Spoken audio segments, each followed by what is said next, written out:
Une défaite aujourd'hui 2-0, quel est ton sentiment après cette élimination? Euh, Pas de regret. Déjà, pas de regret.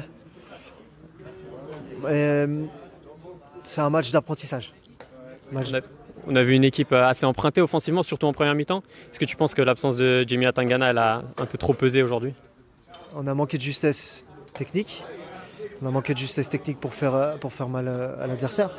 On a manqué de course en profondeur. L'absence d'un ou l'autre, c'est pas le problème. C'est pas le problème. On a eu 11 joueurs de qualité. On n'a pas fait les choses pour faire mal. Emprunté dans les 30 derniers mètres. Et le match il se joue en première mi-temps. Parce que on aurait eu les moyens de faire mal, de se créer des grosses situations, je pense, avec un peu plus de justesse. Donc voilà, après individuellement, l'équipe de Lausanne, elle est intéressante aussi. Donc ils ont fait la différence, ils ont fait la différence là. Après, moi, dans les intentions du début de match, les joueurs, ils étaient là. Ils étaient là, mais par contre, sur ces matchs à élimination directe, il manquait le couteau entre les dents. Donc c'est un peu ça qui a fait la différence pour nous aujourd'hui.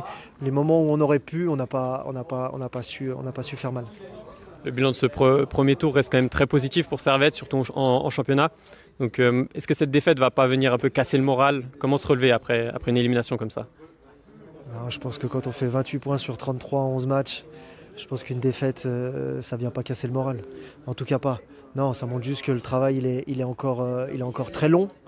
Il est encore très long et il y a encore beaucoup de travail. Mais, euh, mais on est conscient de ça. Et puis on va repartir avec une équipe qui aura fait un bon premier tour, hein. La difficulté, c'est ça. Et ce que j'aimerais qu'ils apprennent, c'est ça. C'est qu'on est, voilà, c'est que le risque, c'est qu'on vienne nous voir après, on perd une fois, puis on vient de nous dire, mais c'est la crise ou quoi? Non.